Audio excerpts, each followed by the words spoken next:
What intrigue lies beyond the sunlight's spell, where soul and mind in counterbalance dwell? Accounts and stories speak of stranger things that warn us all of what the unknown brings. Through centuries their magic did unfold in countless manuscripts and books of old. And as the listeners hear the story's arc, their tales are gathered here in folklore dark.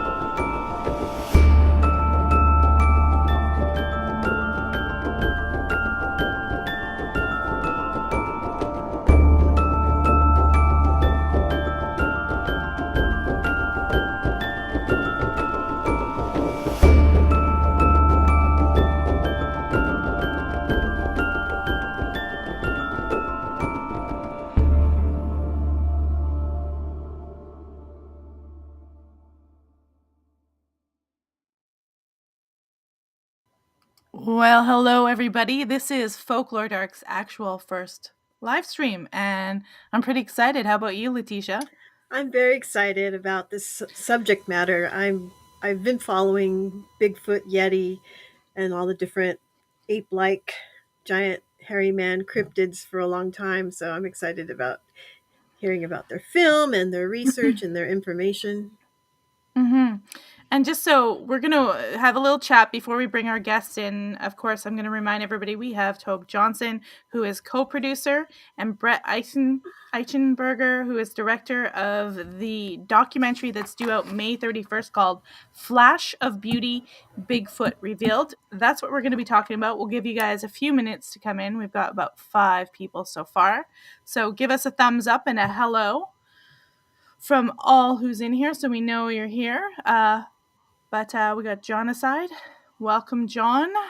So I'm still following Amber Heard, Johnny Depp, and all that stuff. It has nothing to do with folklore, but it has a lot to do with psychology. And we're going to be talking about psychology today and the psychology of Bigfoot and how it affects people. So it's interesting that everything's about psychology. It's true, though. Isn't it? Yeah. Our human experiences can affect our lives in a very deep way. Profound, yeah, absolutely. I just find it interesting how all of this narcissism of our culture is being manifested in this one giant domestic abuse case. Yeah, putting into question who can be the abuser, who can be the perpetrator. And of course, we all know you have to judge it from case to case and not say, oh, well, it's a man, he's obviously the abuser and the woman's the victim, right? Yeah, I was surprised so many women are very much in support of Johnny that had suffered some sort of abuse, because they understand the dynamic that was really there you know, and they understand. So they can spot an abuse person. They know and an aggressor. Yeah, and a lot of like I said before, a lot of my favorite podcasters that are their specialty is psychology and these personality disorders. They're pretty much not 100% behind Johnny, but they do present Amber as being, you know, the girl needs help. She's not right in the head.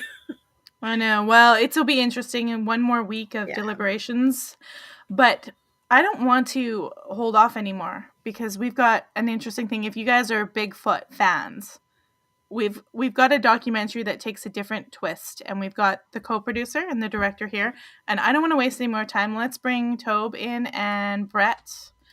Welcome to the show. Welcome. Thank you for having us. Thank you. Yeah.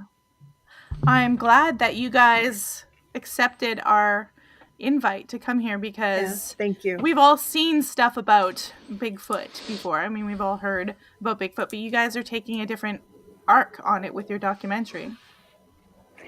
Yeah, so we saw kind of an opening in the Bigfoot documentary genre, really kind of right as the pandemic started. And being filmmakers and residents of the Pacific Northwest our entire lives, my wife Jill, the co-producer and writer, and then my good buddy Mike Ferry, who was the cinematographer, the three of us got together and said, the time is now to do this Bigfoot documentary. We know people who have had sightings, and we've gotten to know them over the years. And So we set forth with the idea that we were going to do a documentary over the course of about 6 or 7 months. One of the very first people we called was Tobe, and we wanted to talk to him right away because of his experiences down at the Almoon Lab and in the Almoon Wilderness, which we'll touch on a little bit today. But we have had so many different experiences that we thought, this has really got to go on film, and we need to tell the story a certain way that hasn't been done before. Right.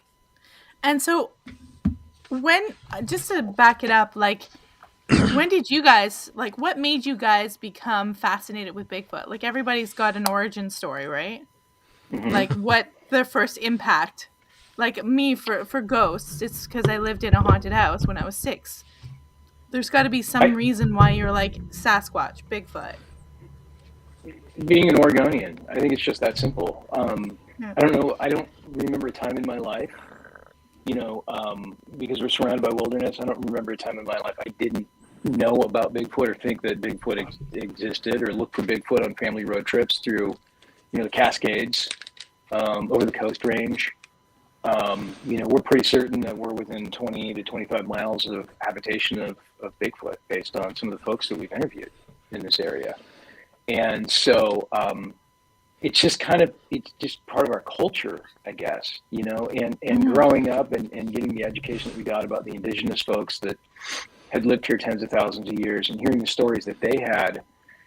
As a child, your imagination kind of runs wild, and you start thinking to yourself, maybe these things could be legit, because some of the people that have seen them are not crazy. They really believe they saw something that was not defined by science. Yeah. And it's interesting because this documentary gets into that sort of emotional impact of these sightings, right? Yeah, so that was one of the biggest things that we wanted to do is I felt it was important to really discuss the psychological and emotional impact of a Bigfoot sighting. And, because that's something that I feel like, even within the last 10 years, it's been okay to talk about mental health. And, we've seen some barriers break down. To be honest with you, what's happening right now with UFOs and semi-disclosure, if you will, has been amazing, because we've got real people, real trained eyewitnesses that are talking about UFOs.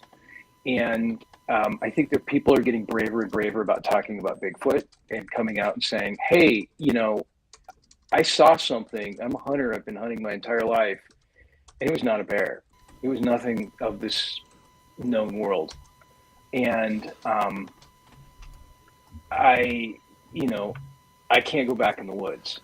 And so what we did is we sought out, one of the best psychologists we could find, a Yale-educated psychologist by the name of Dr. Michael Adams. And we sat him down. We went all the way to Florida to interview him. We sat him down. We said, what's going on here? And he breaks it down. And we also talked to a hypnotherapist who has folks come in after sightings, or maybe sometimes days, weeks, or years after sightings, and talk to him. He's able to go back into their brains and relive those experiences, because they question whether they saw what they really saw. As the days and weeks go on, people start thinking they might be crazy. So we got some very interesting results from those interviews. That's fascinating. I mean, we all live, well, 3 of us at least live in the Pacific Northwest, so we're surrounded by that. I'm not sure what the legends are in California, but fascinating. San Diego has the Proctor Valley Monster. Really? And yeah. And my father claimed to have had an encounter with it. Wow. That's that place I wanted to take a crew out there to do an overnight to see. I see. That's interesting. And it started out as a Native American. I swear most Native American cultures have the Bigfoot type, Sasquatch type figure in it. And of course it was for several tribes here in San Diego County. It was part of their culture. But then I think in the 1800s was the first non-indigenous sighting. 1876 is when somebody had an encounter with the wild man, and several reported in our local newspaper for hundreds of years. And wow, I'd like to go out there and try to. There's been so much development in that area, though. I'm pretty sure that I don't think anyone's had a experience hearing it or seeing it because of all the development they've done out there. So he or she or it might have been run off to deeper into the mountains. I'm not sure, but yeah, I've not heard of anyone experiencing it recently in recent times. So Tobe, what got you into Bigfoot? Like, where did the fascination come for you at, like, your earliest stage? The earliest stage. I like where you say that. Your earliest Bigfoot stage. Like, no, it's literally like a disease of some kind that I've got. It happened happened during puberty. No, it really did happen during puberty, probably. I get into that a little bit in this book we'll talk about later, but it started in the woods. Really, I lived right outside of the Thurston Hills in Springfield, Oregon, and it was there that my imagination was set afire when my son found a footprint. And he's fairly young, and we wanted to have a father-son bonding moment out there in the woods, like real men. And it snowballed big time. I started meeting witnesses and interviewing people, having conferences. But before that, it was the trees. Really, there's something about Doug firs, and there's something about old cedar groves. And seeing those as a kid and watching things like, any of the fantasy movies, pick them, like Legend with Tom Cruise or something like that, seeing it's always set inside these old growth trees. And I thought, geez, what if those stories are true? What if you can actually find magic out in the trees? And I think Sasquatch belongs in that world. And they do, as growing up in school, you walk into the library and you find, as a young man, that the unexplained phenomena, the more new agey books are having to do with UFOs or telekinesis, or pick your category, weirdness, right? And Bigfoot and Loch Ness and UFOs are right there on the same category. Well, why would that be if we're talking about, if it's just something elusive, if it is just a relic hominid, why would that be? Maybe it should go over in nature, the nature section or something like that. So that really got me curious. Why is this belong in this strange category here? So I was such a science fiction guy and, artistically minded, that I was already geared towards the weirder side of entertainment. All my friends were weirdos.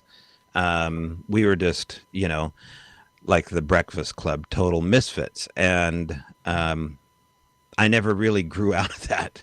But I honestly, I never suspected that this would be as crazy and as better. It's so much better than just Bigfoot. And once I got a taste of that, I never let go. I mean, finding tracks is one thing, but the world you're about to enter, the world of the eyewitness, which in my opinion is some of the best testimony that they've experienced an actual being.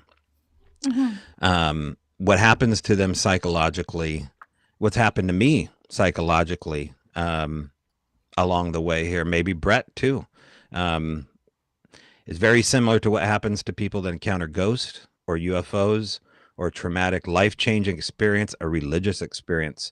And getting to know these people it's just been a profound shift in what I feel is important And so that makes me unique. And that's why I'm into Bigfoot.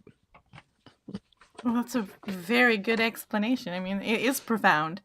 It's like when you connect it up like to experiencing all sorts of different things and paranormal and ghosts, it really is profound because it makes you question your reality and what you know. Mm-hmm. Yes, It really I does. totally agree. It makes you ask some pretty difficult questions. You know, what are we doing here? What are we surrounded by? Bigfoot encompasses all of that. And you start getting into wild conspiracy theories. You know, they're being kept from us. The government knows about them. I heard a rumor once a long time ago that there was a Bigfoot, you know, named Bill or something that was just wandering around Lawrence Livermore Labs in Northern California. He was just kind of like their pet, you know. Like you hear these crazy stories that the government has them and all this other kind of stuff. And we got a testimonial in our film that kind of corroborates some of that stuff to a bit of a certain extent. But the bigger question is, and it's like what I mentioned earlier with UFOs, is why is it being kept from us? What is there in that world, in that mysterious world? What is it that could make our lives so radically different that it's being hidden from us? You know, so these are some of the questions that we're hoping to answer. And I think we get into, spoiler alert, we have a sequel coming up after this one. We get into some of those darker questions. I'm sorry, deeper questions. Freudian slip, Brett. Come on. I mean, yeah. It's interesting that you mentioned Lawrence Livermore Lab because I used to date someone who worked there. Mm-hmm. Really? Or at least he said he worked there way back in the 90s or something like that. So I didn't hear anything spooky about it or any kind of weird stories. He sort of dispelled all that. But, I mean, I don't know. For all I know, he could have been the janitor. I have no idea. I think I heard an old Art Bell show or something, you know, years and years ago. I've met some pretty incredible janitors too. Yeah, there's some good ones. I guess by that I mean like he could have not had access to some information, but maybe he did. I don't know. I have no idea. I wasn't there. I can't say. There are actual stories out there. I know you've probably heard them too, Tobe. You know, talking about after the eruption of Mount St. Helens, there were guides, Sasquatch guides that were helping the U.S. Army get folks out, get survivors out, and part of their jobs, part of the Sasquatch jobs, guide jobs, were to help rescue and or hide the bodies of other Sasquatches. I mean, we're kind of getting into some interesting rumor, conspiracy theory stuff, you know, but it really does make you wonder. You know, in our documentary, we try and stick, you know, much more to the facts, and in the sequel, we're gonna talk a lot about quantum mechanics and how we think that science really kind of comes full circle and helps explain, you know, some of the bigger questions, why people can't get photographs, why there's not bones, you know, so on and so forth. So what are the different themes? Like you're in this one, you're interviewing people and getting sort of like a sort of field case study of experiences, right? Mm-hmm. Yeah. And so what are the different themes that are out there? Yeah, I guess I was meant to say. I mean, we do have a section that's anecdotal that talks about you know, different sightings, different stories. We do some minor recreations and whatnot, and we use the emotions. You know, the folks that we interview are talking direct to camera, so it really feels personal. And we use those emotions to help the audience kind of really get to that same feeling, that point. But we also talk about how, you know, there is an intelligence there. We touch on that a little bit. We touch, again, like I said, on the science part. We touch on the historical part. We touch on a couple of famous sightings from early Western settlers, and in the beginning of the show. And we talk a lot about some of the native tribes all the way to the Pacific Coast and their experiences with the wild man. We talk to over 40 some odd interviews of just different people and different subject matters. And then again, I think we really hang our hat on extremely strong eyewitness accounts. And the eyewitness accounts that we have at the very end of the film are, in my opinion, I'm biased, of course, some of the strongest eyewitness accounts that I've ever seen or ever heard. What With makes them so photographs, strong? too, I should say. Like, what makes a witness account stronger than other ones? Like, what are you looking for? First and foremost, I'm looking for multiple people. You know, when you have two folks there that were there witnessing the same thing at the same time that can back each other up, that's what we're looking for. In fact, we interviewed a couple of guys named Chad and Austin. They're from Southern Oregon, and they were up doing some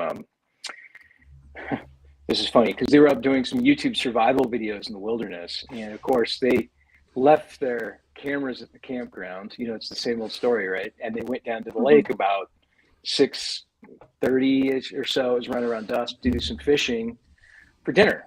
And they were roughing it. They were going to do some fishing. And they look across the lake. You know, this lake is small. It's about 100 yards.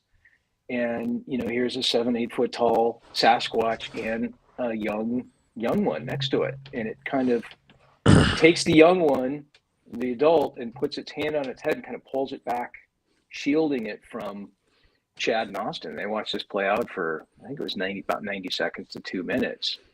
And those two guys were really, really rattled by that experience. And so we talk about that.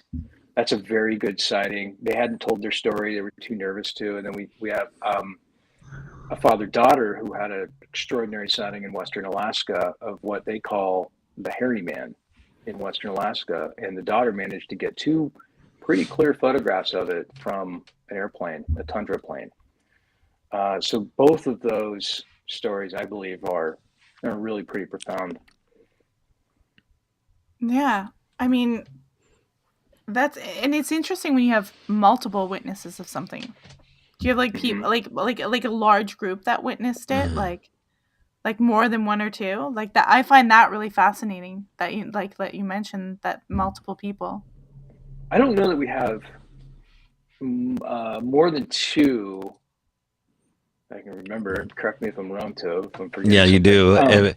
You do, and it kind of builds up as the film progresses into part two. And you're right, Mel. Having multiple witnesses to an event, a world-changing event like that.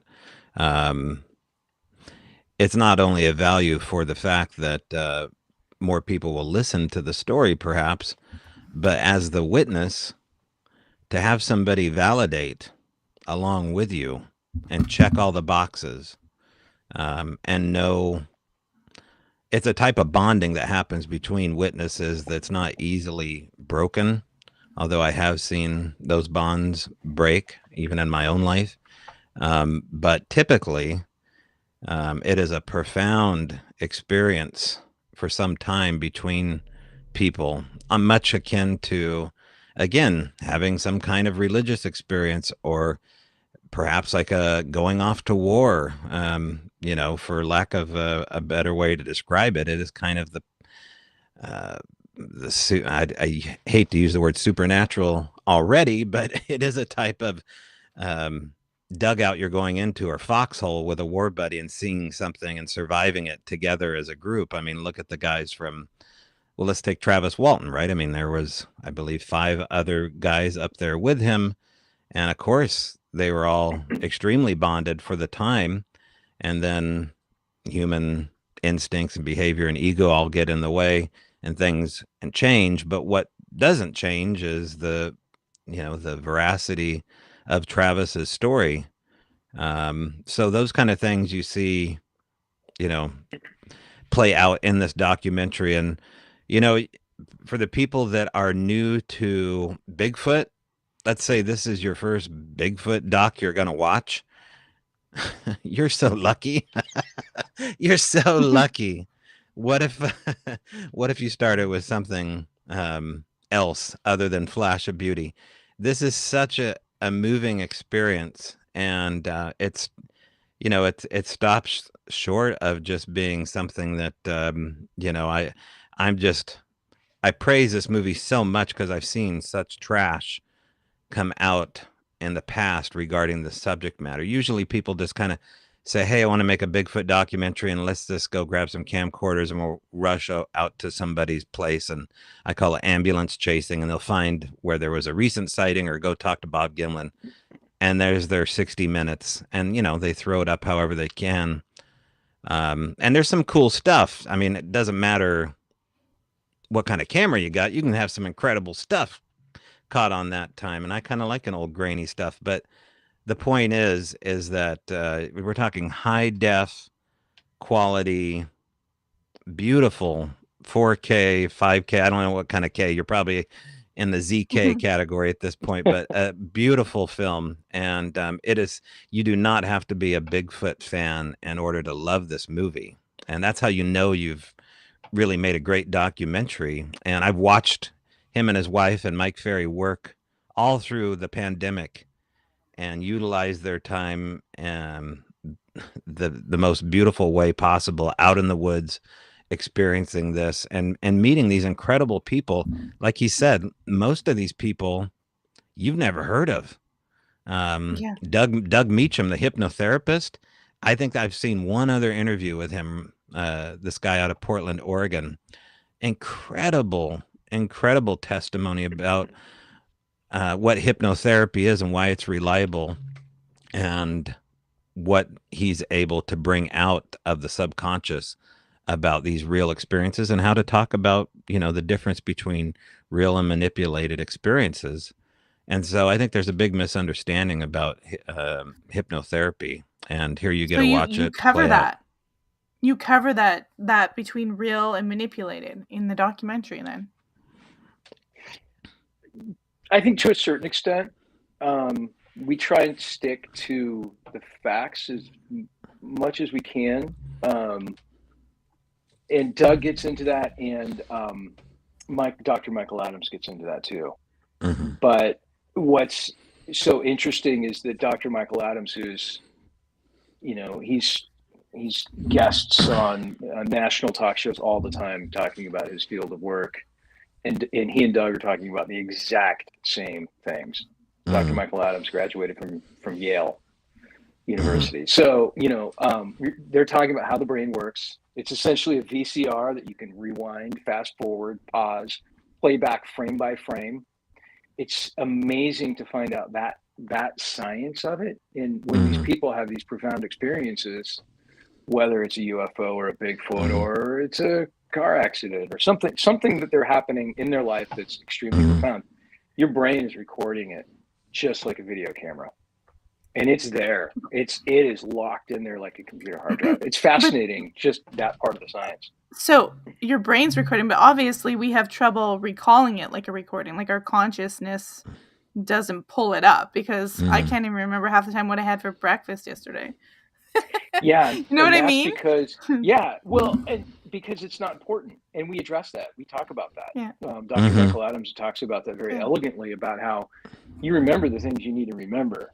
And it gets frustrating because you lose your car keys and stuff. But when you have these moments, we can all think back, even to early childhood where we've had those profound moments. And if we're in the right time and space, we can go back there, instantly. We can relive that day. We can relive those smells, that feeling. And it's the same thing with these folks in the Bigfoot sightings. They can go right back there immediately.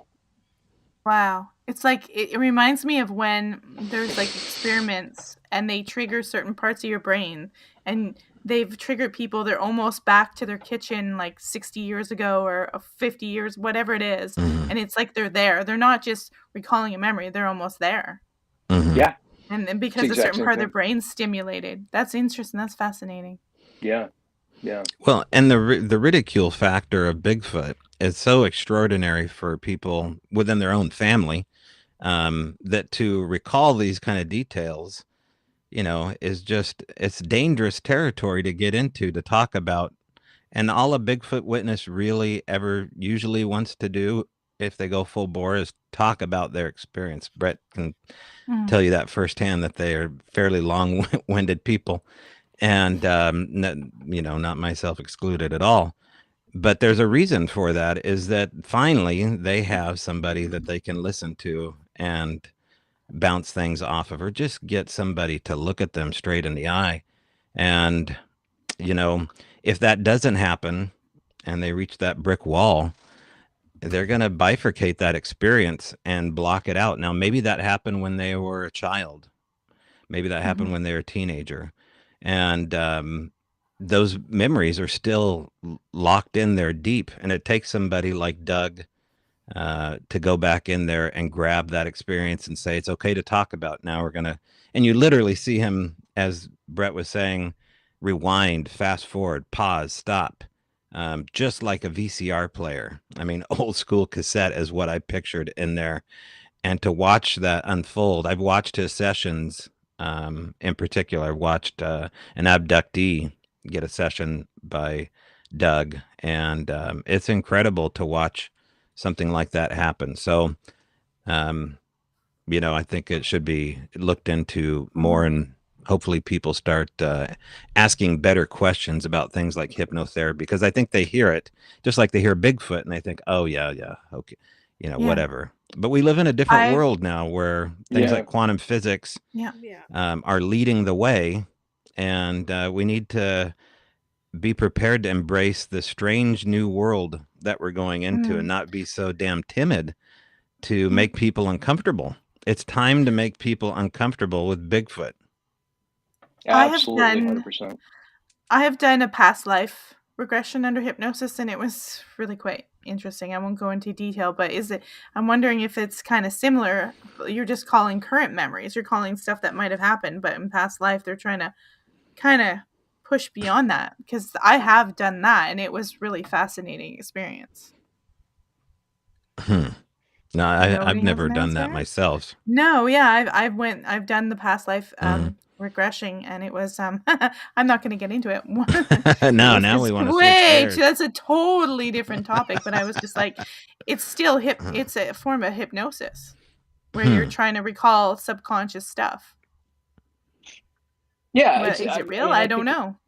It works the same way, I guess, to a certain extent, because you're in a different state. You're in a I'm not a scientist, but I think it's an alpha state. You kind of get into this alpha brainwave state, and you're able to go where you need to go. And I think what I love about Doug Meecham is I think Doug brings a lot of validity to the subject matter. And the way that we were so fortunate enough to frame him up against, like I said, Dr. Michael Adams, to really kind of help with that validity. Like Tobe said, we're trying to break down some barriers here with this film. We're trying to show that you hear about hypnotherapy and some of these things that used to be considered quack sciences, even a decade ago, maybe. And they're legit. They really are legit. And we're trying to warm people up to these ideas. One of the bigger goals and the bigger objectives of this film is to warm the general public up to the idea that it's okay to talk about something strange you saw in the woods. Nobody's going to think you're crazy, and this is what we're hoping will be kind of a cross, how should I say this? A crossover kind of a film, because during the production of this film, I've got a lot of friends in the film business that kind of said, "Are you sure you want to do this? You sure you want to be the Bigfoot guy?" I said, "Yeah, because it's important. Somebody's going to have to do it at some point." And I told him, I said, "I bet my life they're real." And he kind of chuckled and laughed, but he doesn't have that attitude anymore after seeing the documentary. It's more of a kind of like, wow. I mean, this movie is just as much about the mysteries of Bigfoot as it is about the mysteries of the universe. And if we can get more people talking about this and more people comfortable with this, we're going to see some big changes. And I'll give a real quick example. My in-laws, Jill's parents, they've always been very appreciative of our work as narrative filmmakers and very supportive. but that's some issues with us doing this Bigfoot documentary. Kind of like, my father-in-law, he's a veterinarian, and he was like, yeah, that's a little, I don't know, kind of crazy. And I told him, I said, it's only going to be a matter of time before you're out golfing, or, he's retired, you're out golfing or something else, and somebody's going to say, Bob, so-and-so saw one, or so-and-so saw something Honey couldn't explain, or whatever. And I think it took about 3 or 4 months before finally somebody said, Judge so-and-so actually had a Bigfoot sighting. Mm. And all of a sudden it started becoming validated. And now, Jill and I, on a pretty regular basis, sorry, my lights just went out. I blame No Bigfoot. worries. On a pretty happens. regular basis, we're getting YouTube clips from him, from like Monster Quest and other Bigfoot shows. I mean, he's totally bought into it. Yeah. Mm. Yeah. And that's what we're hoping to accomplish. Let me get my light turned back on here. There we go. No, that's fine. It's fine. That's great. It happens. Mine's probably going to go off too. Probably about 10 seconds. On the island where I live, there's a lot of native mythology too. There's a lot of history. It's not just people seeing it now. There's like native history about these figures. Do you cover any like history like that goes like thousands of years into sort of an oral tradition of telling? Yeah, maybe that's something you can also touch on a little bit too, Tobe, about Marcia's work and your relationship with Marcia and how she came into the film. But I thought maybe you wanted to lead the way in here. Well, because you do have an important part in the movie where you talk about some of the pioneers coming across and having experiences. You'd be surprised that the names pop up when it involves old journals and giants that supposedly aren't in this case in America. But yeah, you can go through Native American tradition, especially up where you are, Melissa, and see Sasquatch on the totem poles, get several different names of them. And far beyond that, I believe, you look into the mythos of things like trolls and Yeti and things like that. These are all variations of big hairy giants. In fact, I just saw, I think it was somewhere in the Sistine Chapel, where it looked like Sasquatch is in a cave at the beginning of creation or something like that. 2 hairy bipeds down in there being cursed by God. Of course, in scripture alone, it talks about, there being marks on certain people in the scripture. What were those marks? We talk a little bit about that throughout this documentary, in particular part 2. But you go throughout history, you will find variations of Bigfoot, incarnations of them as well. But Marcia K. Moore, as you mentioned, Brett, is an important person in this doc as well. And Marcia is probably best known for her work at doing modeling or forensic studies. I call them forensic artistry. She's not a forensic expert, but she's an artist. And she works with 3D mapping and sculpting of the elongated skulls out of Proctor, and works with people like Brian Forrester and Ellie Marzulli looking into that mystery. And also now into Sasquatch because of that.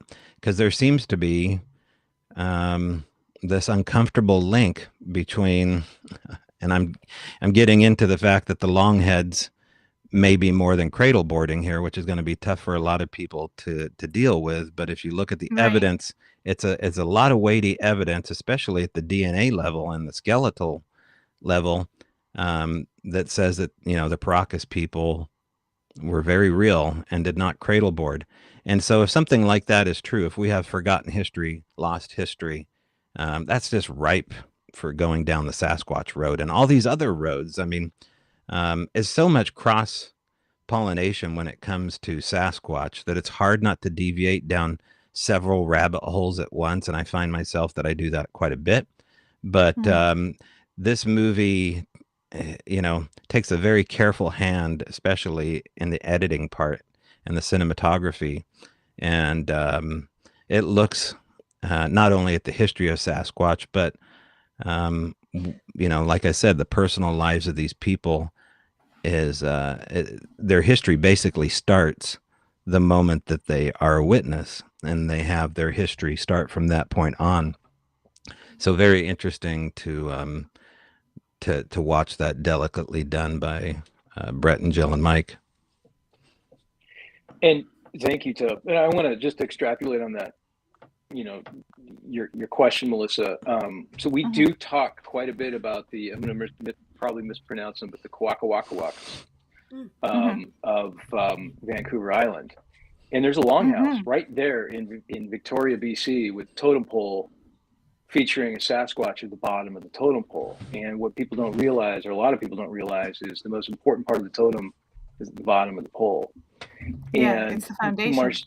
It's the foundation, and we've got it. You know, I have a close friend of mine who's a cinematographer who lives up on Vancouver Island, and I said, "Hey, Michael," incidentally, his name's Michael too. I said, "Hey, would you mind going and grabbing a shot of that for us?" So he did, and that's in the film. And Marcia talks about how some of these indigenous tribes, the Lumies, which are just south of you in extreme northern Washington, and Lummies, maybe Lummies. Yeah, I think Lummies. A lot of these tribes talk about how they believe that they have some DNA from Sasquatch, especially the Kwakawakwas. And there's a lot of red hair that's found in their culture.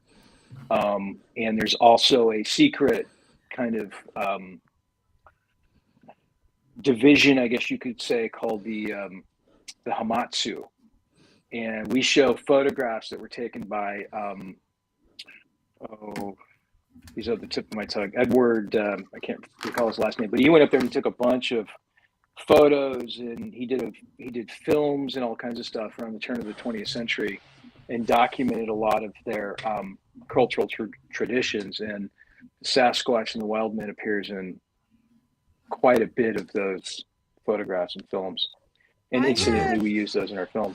I had non-Western art and mythology as part of my graduate work, and we talked about some Bigfoot type mythology, and I can't recall, and it's hard to find stuff on the internet because of the spelling, but there is a female Bigfoot Sasquatch woman called Sonaqua, or Copper Woman, and some of the stories, I think parents were using her as a fear device so kids would behave, because they said, oh, she comes at night and she steals our copper and she steals our babies and goes to her cave and eats them. And she was an auburn haired Sasquatch type creature. The basket lady. Yeah, I always find it fascinating that there's somebody actually believed in the female version of a Sasquatch.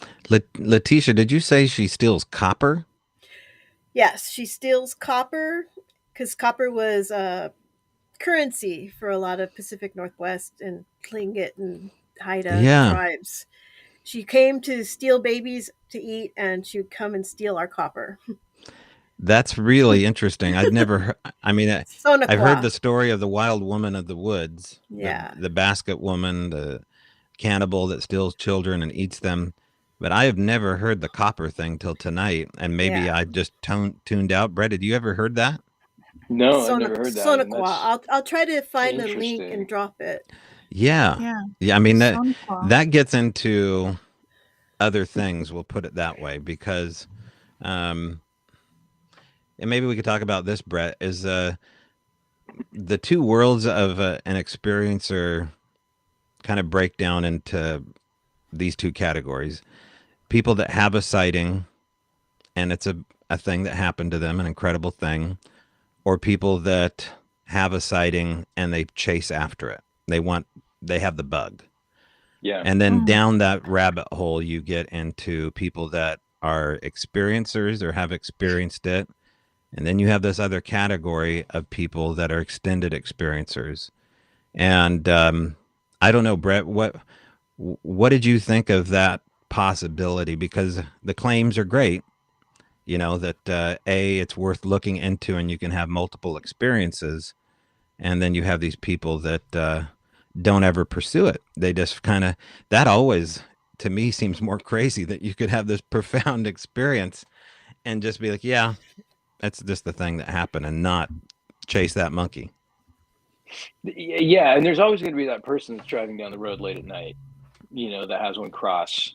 It takes 2 steps and it's crossed 2 lanes of highway, Mm-hmm. or 2.5 steps. There's always going to be that person. And the people that we speak to, especially in the second film, are the extended experiencers that live out in the country, like Daryl Adams, who's going to become Daryl and Tobe's story is the main focal point of our second film.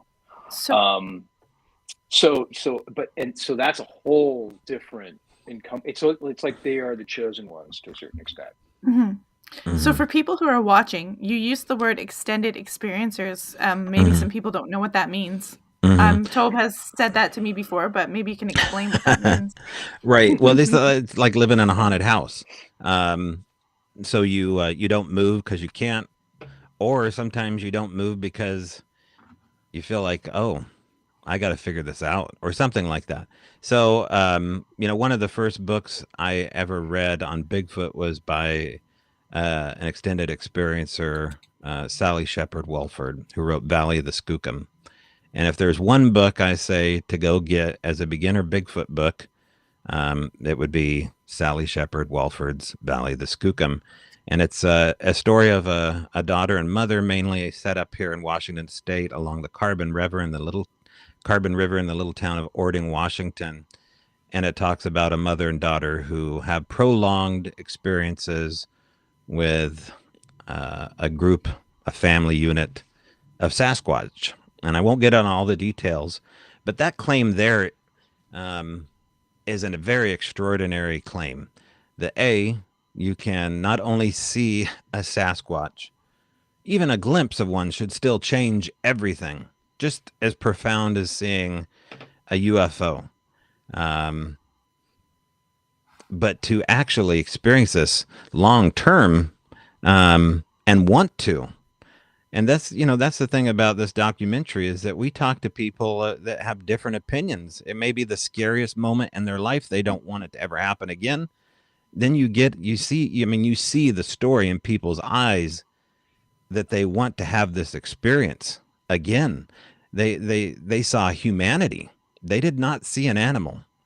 That's the big thing that I just have to say right off the bat is that this film, and I'll just say it myself, does not talk about the animal. I don't know if that was your plan, Brett. I don't know if you agree with that, but this does not talk about some hardcore, kind of scary beast, right? Right. Yeah. This is not talking about the missing link at all. And I just feel like it was kind of written outside of everyone's control. Like that this story wanted to be told this way.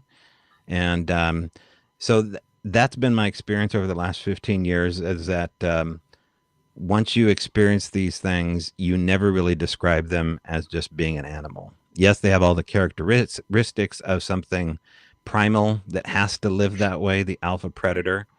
But my experience is that there's a humanity to these things, and the soul is a whole bigger rabbit hole. But who knows? Maybe they're curious about that too.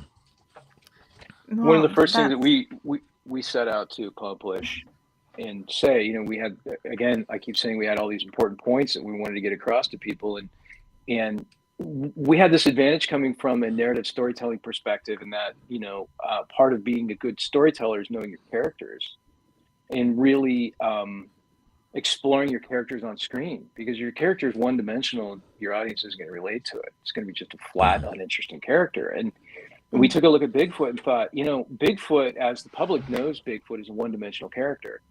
It's big, it's scary, and it lumbers through the woods, scaring people away and or stealing children.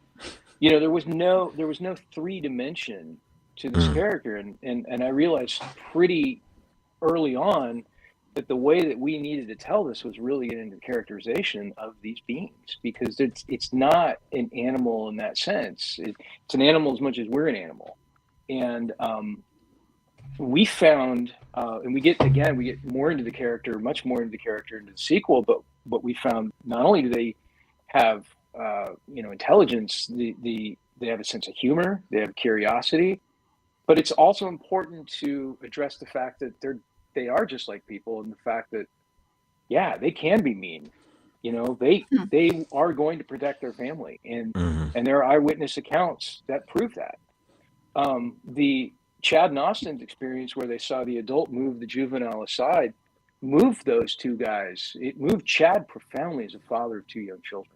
Profoundly, had a massive effect on him. I'm getting chills talking about it.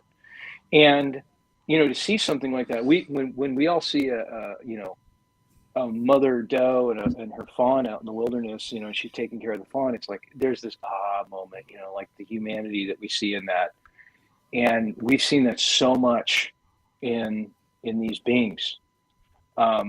It's really, that was something that I don't think that we expected going into this. We didn't expect to see this much of a dimension, and that's been a really pleasant surprise. And I think it's even really opened up our curiosity that much more. You know, you kind of start to fall in love with Bigfoot as characters, but at the same time, there is a respect too that, you know, when we're in their forest, when we're in their domain, we need to respect them.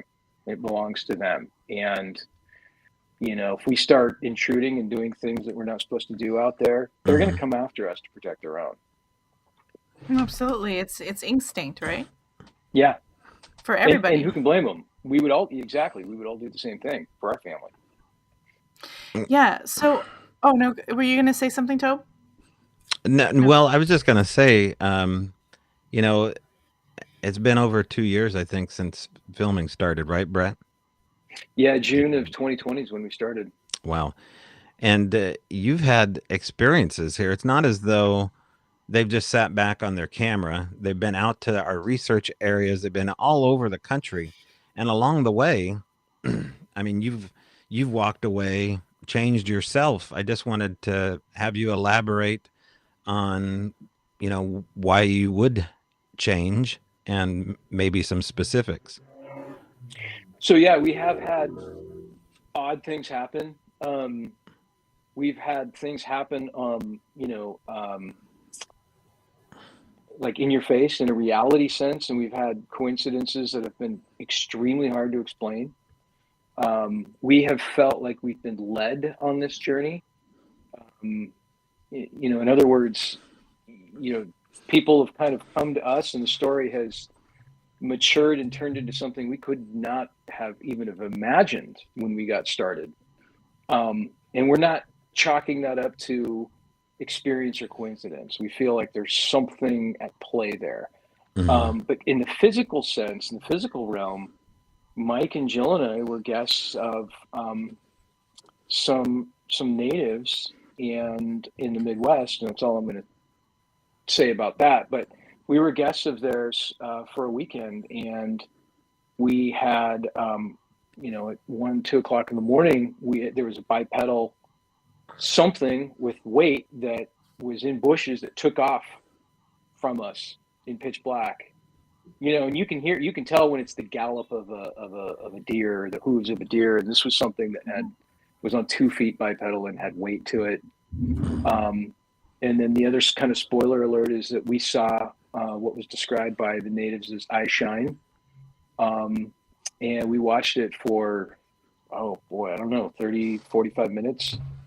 You know, these particular, the ones that they have living on the reservation there have eye shine, and it's a different type of eye shine than a flashlight in the eyes of an animal or headlights in the eyes of an animal. This is eye shine that's generated within inside their skulls, within inside their eyes.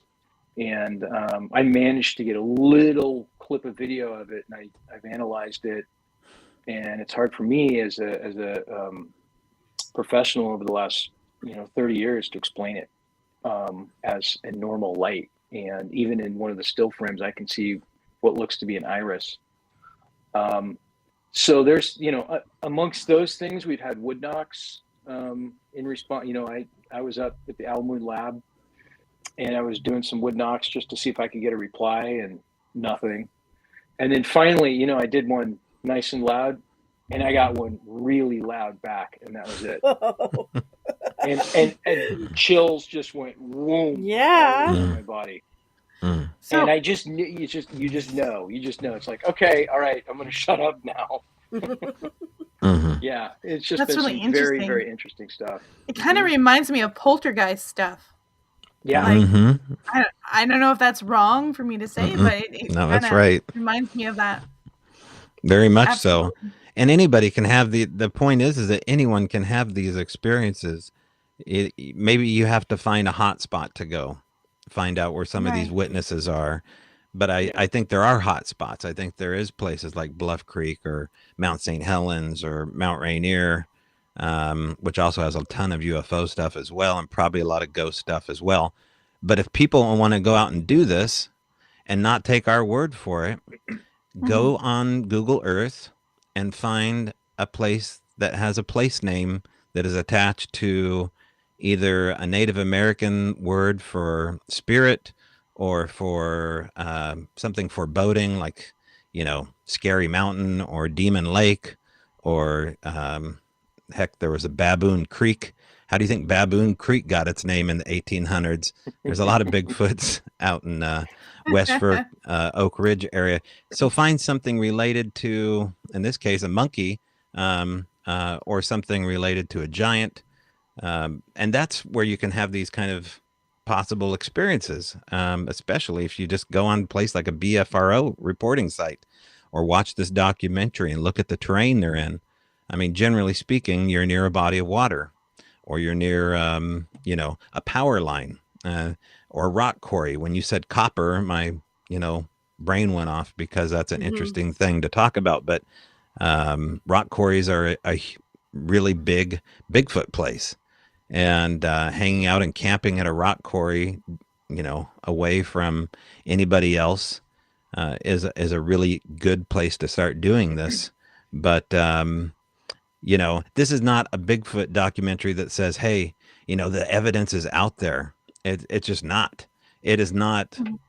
It's a Bigfoot documentary, yes, but it's a personal narrative story about humans and encountering the mystery. I mean, that's the flash of beauty. It doesn't even sound like a Bigfoot movie. It sounds like, it could be about anything.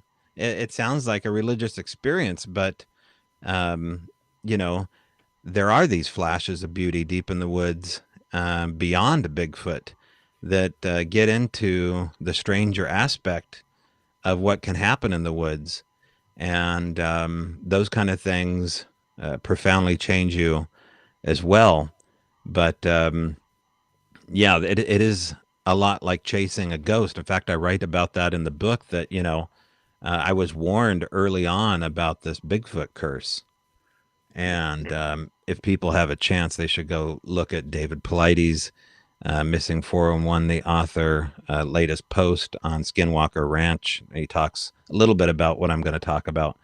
But the Bigfoot curse is basically you spend your whole life chasing shadows and you end up with nothing more than that. Well, that was okay with me.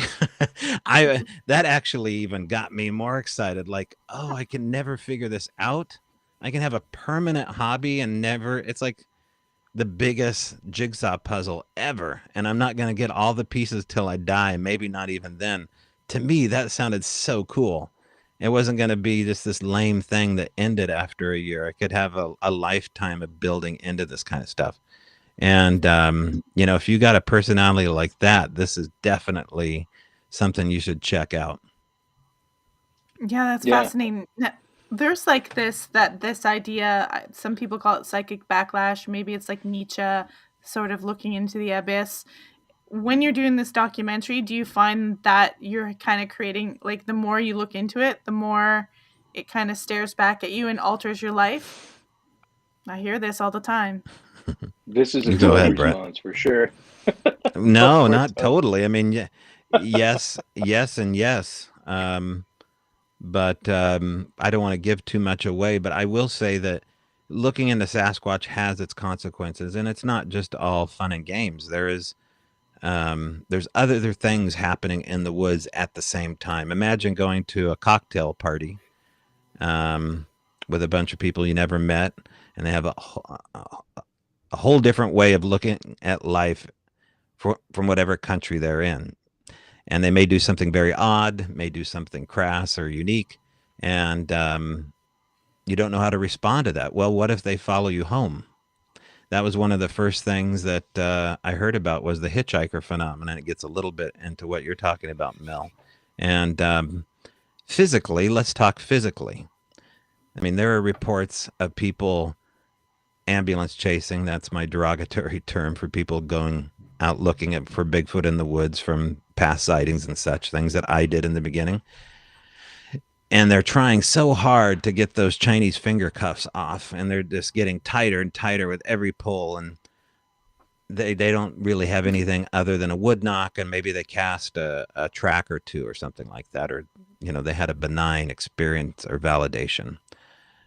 But then they get home, and all of a sudden, as they're walking in the front door, there's something weird sitting in front of the door that may have something to do with what they've been trying to do for the last 2 hours. Like maybe they lost their keys, and there's an old skeleton key placed by the door. So those kind of strange coincidences we start to lead up in this documentary. But if you have a human being that wants to mess with your mind and mess with your ego, that is not a very strange thing at all. It happens all the time. That's what doxing is. That's what trolling is. That's what we see it all the time. You're talking about Amber Heard, maybe one of the greatest examples here. But regardless, these kind of things are not animal attributes. These are human attributes. And beyond that is a stranger story, but that's a pretty strange one in itself. If we have something here that wants to mess with man's ego and woman's ego and mankind, and constantly outwits us, outsmarts us, and ends up as a flash in most cases, or a blur in most cases, what's really happening here? And these are the kind of questions that you don't get at Bigfoot conferences, generally speaking.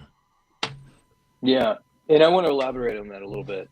So last September, Jill and I went down to Phenomicon down in Vernal, Utah, where Skinwalker Ranch takes place. And we went down there for a variety of reasons, but that was one of those examples where I felt so compelled to go down there. I just felt drawn down there, not because of the people that were speaking, and we're fans of Skinwalker Ranch show. We think it's great, but I just felt like we had to be there. We ended up meeting Daryl and Rachel, who are the final chapter in our documentary, and I've touched on that a little bit. What I want to touch on is we were lucky enough to see a panel of the folks from Skinwalker Ranch talk.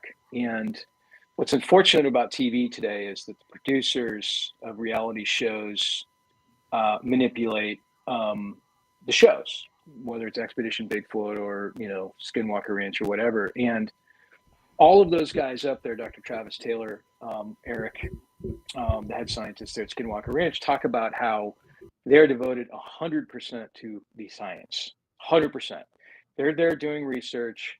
The owner of that ranch, Brandon Frugal, is 100% committed to finding out what the heck is going on that land. And History Channel has a responsibility to deliver something entertaining that people are going to tune into every single week, and they've done a great job of that. But one of the things they do is they cut stuff out because they're afraid the audience isn't sophisticated enough to handle it. And Eric, the head scientist, who is as big of a skeptic as you'll meet, he needs a scientific explanation for everything. He was up there in the panel and told a room full of hundreds of us about how he was getting calls from his daughter. He originally lives in, I think, Provo or something on the other side of the mountains, about probably 4 or 5 hours from Vernal. His daughter says, "Dad, one of your flying orbs, one of your flying balls is flying outside our house right now." Meanwhile, he's in Vernal, hundreds and hundreds of miles away. So these things are, there's no time or space or anything else. I mean, they just go where they go when they want to go. And I saw a comment earlier, Scotty, I think it was, he says it's all related. And he's exactly right. It's all related. Whether it's the Skinwalker Ranch or the UFO or the Bigfoot, some of these strange Bigfoot phenomena, there's something that's going on that's connecting all of us. We think the answer is probably in quantum mechanics, quantum physics, which is really a science that's just starting, kind of just starting out, even though Einstein really got into it in the early 20th century. But it's a very complex science, but we're starting to see, through some of the experiments that have been done, that's where some of this magic is coming from. Interesting. So now, what do you say to people like hardcore materialists who say, oh, there's no carcasses, there's no proof, there's no DNA, the hair samples are all fake, and they're so hardcore? Like, I know a few of them personally, and, I can understand their perspective on it, that they, don't want anything fraudulent. But what do you say to that? Because you're coming at it from a totally different angle. I'll go ahead and start off this, Tobe, and I know you've got some response here too, but I'll say, look, I get it. I completely understand because I was there too. That's what I'll start off with. And they have every right to question all those things. I mean, it makes perfect sense because we're logical people, humans, so we need to see material evidence. My easy response to that is it's being withheld. And I know it's being withheld because I've seen close-ups, crystal clear close-ups of Bigfoot that folks will not, they hold it like it's their treasure. Like, they have it as ammunition for some time. If somebody doesn't believe them, they'll take it and they'll show it to the world. And I've seen it time and time again. And of course there's hoaxers out there. Why aren't there any bones? We talk about that in the documentary, and we've got a really strong argument as to why people aren't finding bones. We have time lapse of a deer. It's gone 5 days in the wilderness. Everything's gone. People have to remember that everything down to the microbial level in the wilderness is starving, and it just wants to eat. And so that explains some of that. But with Bigfoot, we believe that they're being buried. They're being buried and or they're being hidden. And there's other instances that, of course, humans do that. Elephants have graveyards. But that's a big possibility. As far as DNA evidence is concerned, there's been a bunch of DNA tests that have been run, and it's come back as inconclusive, and it's always showing a common mother that I believe dates back to somewhere around 10,000, 15,000 years. Centered kind of in the Middle Eastern part of the world, but no father. And there are scientists out there that have seen this data that I know. I don't know this for a fact, but I know in my heart that there are scientists out there that can't dispute the data, but they won't publish it because they don't want to lose their jobs and their careers and be ridiculed. Right. I think it's really just that simple. So there's a main narrative that's dominating, and people are just, it's too risky to go against that main, what I just said, basically the materialistic, highly skeptical narrative. Yeah. Just like it was, a few years ago before the UFO thing started coming out. People would say, "Oh yeah, we'll put on your tinfoil hat." Now you have hearings, at the House. They're talking about, and the U.S. government's coming out going, "Yeah, we don't know what they are," and people seeing things that are going from the ocean level to 80,000 feet in 1 second. I mean, that's not Chinese or Russian technology. There's no way. There's no way. It's otherworldly technology. It could be time travel technology. It could be hours from thousands of years from now. Who knows? But the point is that science doesn't have an answer for it yet. Yeah. It's the same thing. Do you think it's a possibility, like for UFOs anyways, that it's just politicians trying to launder money in certain areas? That could be, because they do that. Sure. I think there's a component to that with the UFO thing because if the U.S. government comes out and says there's a threat, then people get scared, and then people are more willing to see military spending go up if they think there's a threat. But that's true. And money just goes missing. Like, where did it go? Yeah, black ops, all these different things, and that's been going on since probably the beginning, the founding of our country. But I think that at the same time, if aliens and or whoever or whatever it is that's visiting us in these otherworldly crafts, if they wanted to be hostile, they would have been hostile, and we'd all be dead or in cages or whatever.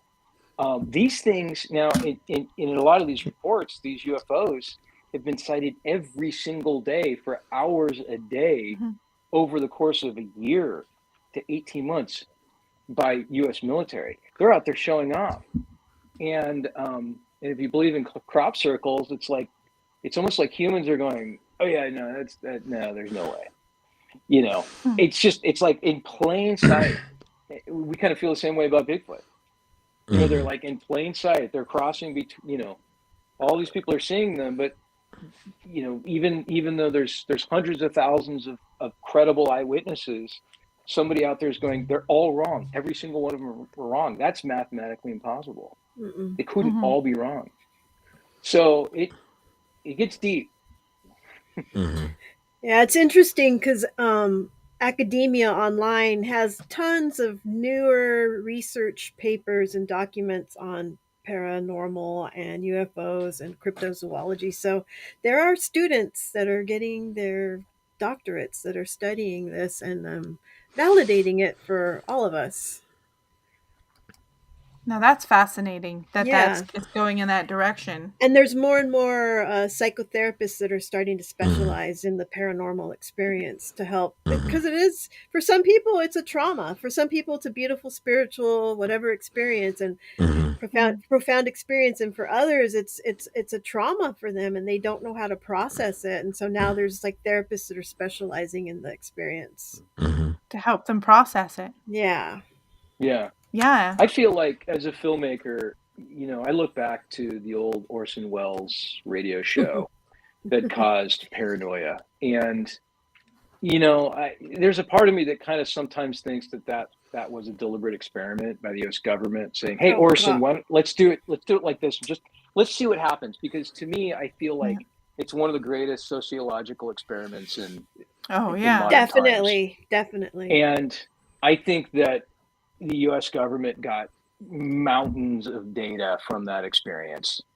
And they were able to go, okay, wait a minute, let's pull back a second and go, okay, so here's how people reacted. They went absolutely crazy. So now we know how they're going to react if we come out and announce that we have an alien spacecraft at Roswell or that we have Bigfoot or my lights turned off again. No worries. This is no coincidence. No, I'm kidding. So yeah, Bigfoot did it. Bigfoot did it. So I don't know. That's kind of like the Steven Spielberg fan in me that, you know. I want to get into to respond to your question about skeptics and go ahead. What to do with them. Because there's really what to do with them. What to do with a skeptic.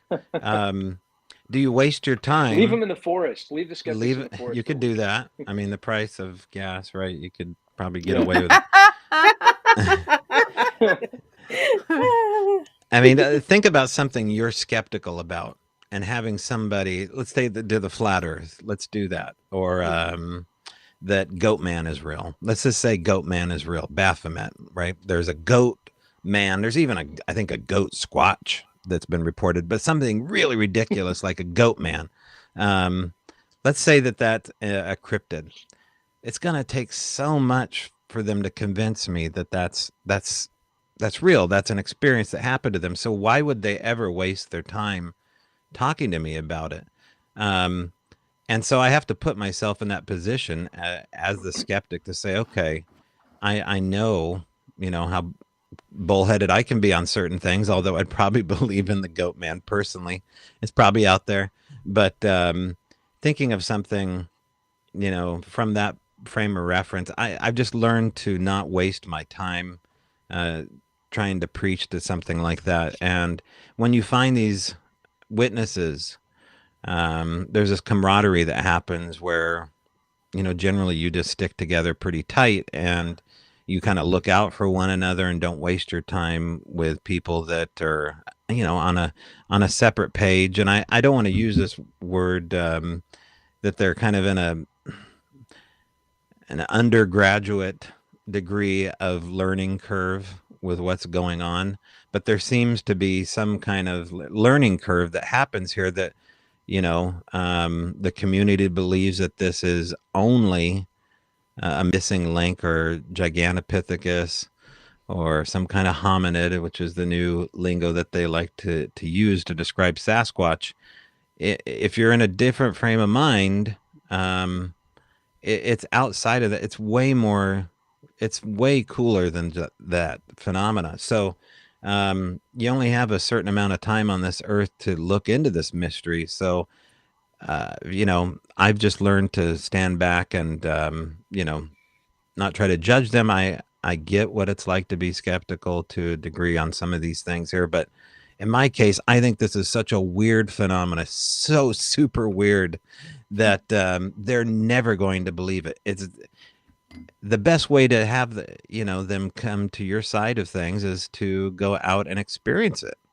And you can take a skeptic out. I mean, in the documentary, you meet a bow hunter that was a flesh and blood eyewitness, and things change for him over time as far as what he thinks is going on. And I watched that story unfold. I've seen hunters cry in front of me because they've heard Sasquatch speak. Here they were out in the woods and the Cascade Range, and 25 years ago they heard this strange samurai chatter, and that's the coined term that they use for the Sierra sounds, which are vocalizations and language from Sasquatch. And so when someone hears something like that, a confirmation from Ron Moorhead that yes, other people have heard this, for them that's just such a huge moment. So when you watch grown men cry, it's such a profound, awesome experience to have happen, but there's a little bit of weight to it. And so this documentary takes that responsibility and just, delivers it in such a unique package that it's never in the skeptic's territory for 1 minute. You never even worry about it. I never think about that, even though, Jeff Meldrum is in this documentary, but he's sticking primarily to what his expertise is on, the foot morphology of evolution. And in this case, he's a Sasquatch proponent. But I think over time, even someone like Jeff will be forced to bend his perception on what is going on here. And I think that would be a beautiful thing, not to rub it in their face or make them eat crow, but to be there for, someone when they have that profound experience that something else is occurring, that there's a humanity involved here and something else. And, someone asked me the other day, as far as, Sasquatch is concerned, since they, this legend is so old, were they always just perceived as big, hairy, smart giants? Were they maybe something more like a god? Could they be perceived as something godlike? And I just want people to consider that when we leave out gifts on things like altars to something that is more than unique, are we, in a form of worship with something that we don't understand? And, people worship all sorts of things. One of our comments was like talking about goat man. Half goat, half man is found all throughout history. I mean, just look at Greek mythology.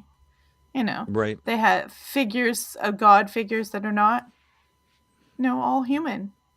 Right. That don't necessarily look like Zeus, or you could probably find these figures all throughout, and they're presented as a type of god. Well, what is this hybridization program where we're looking at people that are part animal, part human? I mean, this is definitely part primate to some degree, probably most degree, actually.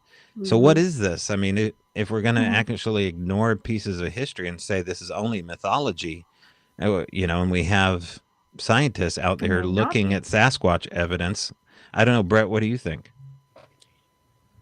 Yeah, I've got kind of some wild ideas about this, and I think that there's a lot of people that are starting to talk about how Bigfoot are the original humans. They are the original humans, because if you look at the evolutionary track, it's like, where's the missing link?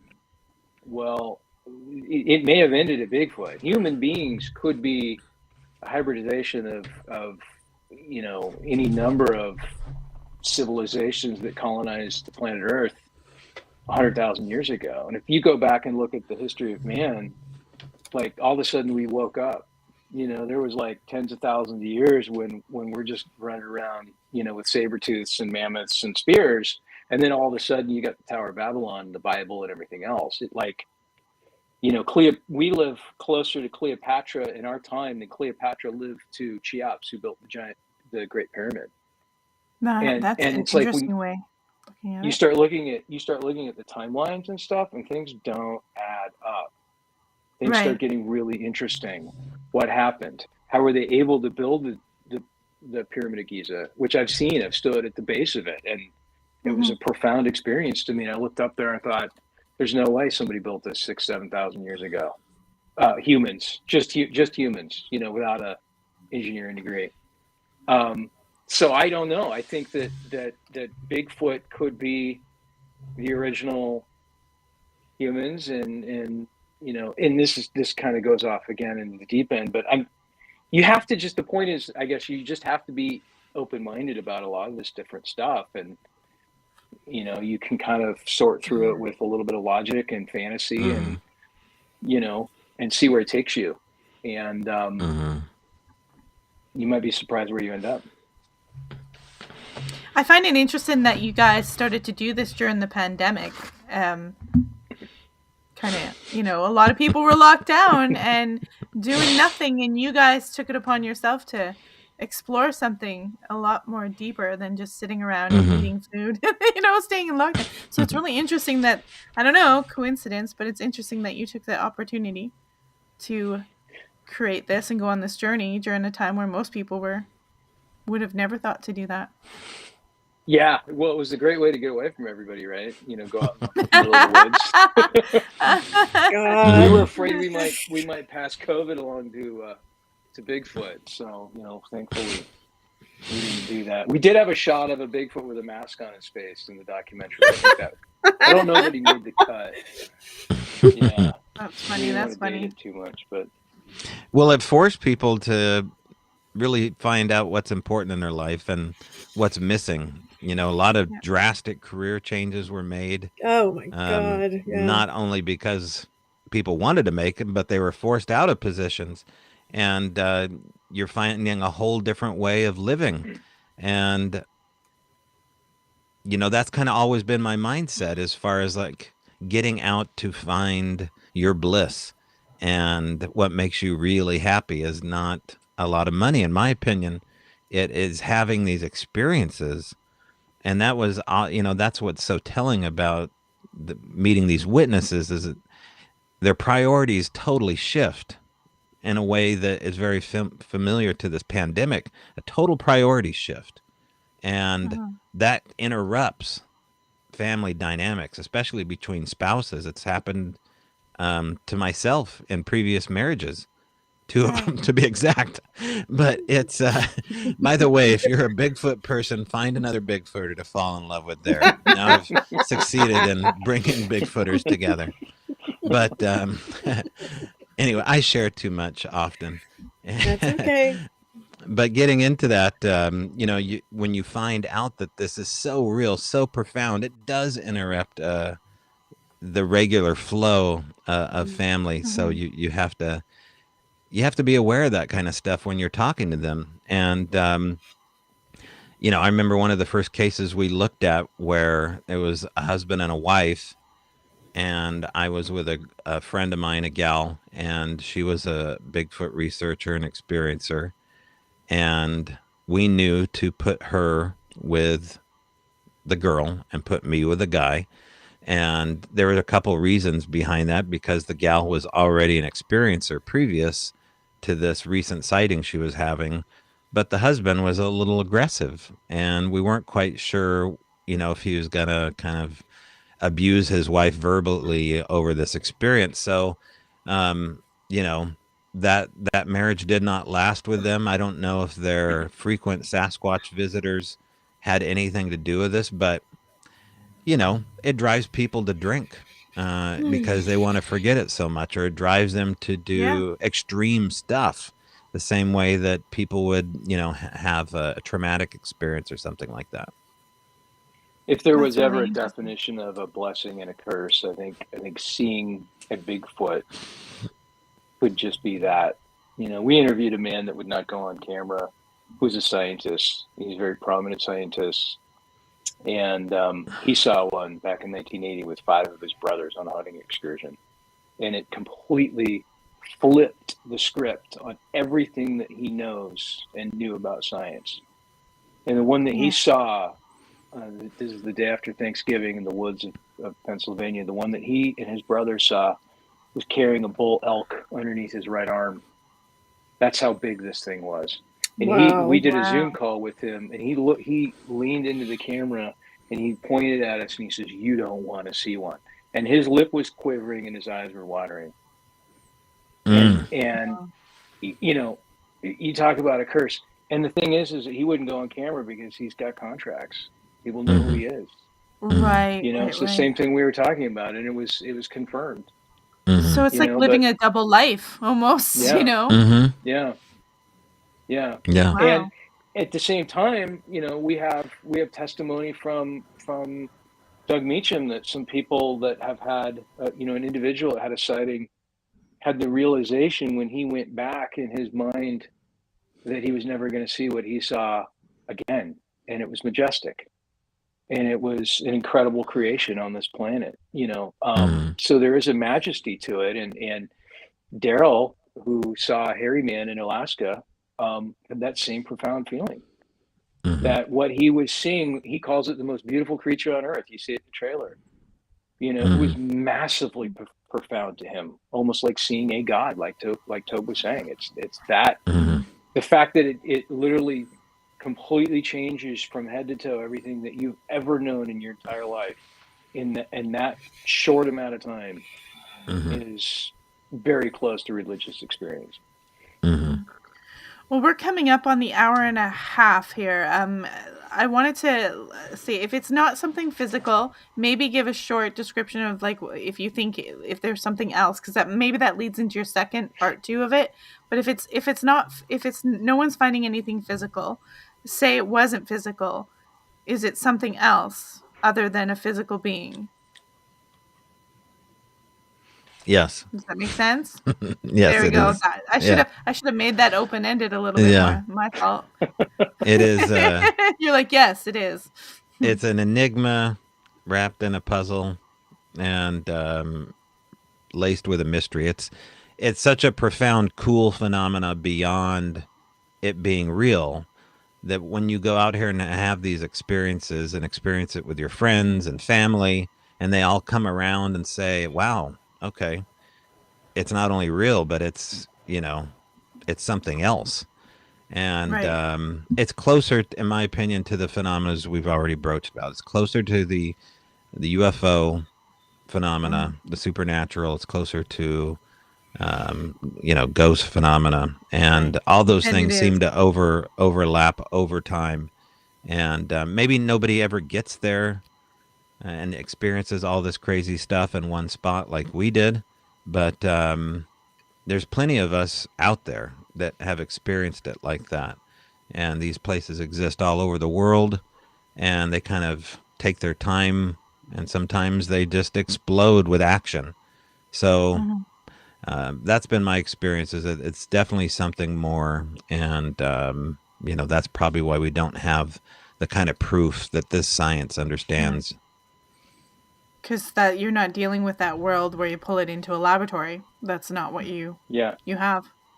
Yeah. So when is the documentary coming out, and where can people access it? Just to kind of wrap things up, let you guys give all your contact information about what people can expect and where they can go. So the documentary is coming out May 31st, in just about a week. It's going to be on Amazon. It's on iTunes. Both of those sites pre-orders are available. It's going to be in HD and 4K. At this point, we are planning on a launch worldwide, globally, but I don't have specific regions that I can call out right now. I can tell you that we haven't translated it to any language, so probably English-speaking countries around the world. But I mean, it's going to be out there, and we hope you watch it. And the most important thing is share it with other folks, especially if you have had a sighting. this is a great way to show folks that might be skeptical, as was, one of the eyewitnesses in our film. Even though her father saw it and had a profound experience, she still thought it was a myth. She still wasn't convinced until she saw it herself. She's kind of And gaslighting herself. yeah, to a certain Yeah. extent. It was kind of a weird story, but but it's true. And people are very hardened in their beliefs. They have to see it to believe it. And we want to talk about that's not always true with the world that we live in. You don't always have to see something to believe it. There are things out there that exist that we will never see, but we experience it. So it's kind of a tale about learning to trust your heart and your feelings and emotions as a human being. Perfect. Well, I have your guys' the website in the show links for everybody who wants to know. And if you guys, we have a Facebook group for Folklore Dark. So if you guys have any links you want to share in the future, join, share away, post all your Bigfoot folklore, whatever you have, feel free to do that. And I want to thank you guys for joining us and thank you. letting us know. It's so fascinating. Thank you for having us. Thank you so much. Awesome, Appreciate guys. it. All right. So everybody, that was fantastic. That was great. What do you think? I think we need to do like a watch party of it. Yeah, it's exciting. I'm just so glad that they're presenting the witnesses in a good light, because all these paranormal movies that come out in the documentary style, sometimes they make witnesses look like strange and crazy, because they do need a voice. And my experience is going to paranormal and UFO conferences is those people, they just want someone to listen to them without prejudice, and that's all they want. They don't want to be made to feel like they're crazy or that their experience wasn't valid, because we weren't there, but let them have their say and let them speak. Exactly. And it's important. And it's I may be skeptical, but I'm also open-minded enough to let people like come on and talk about it, where I'm like actually listening to them and I'm not going, oh, well, you're full of baloney. And I know people who are not like that.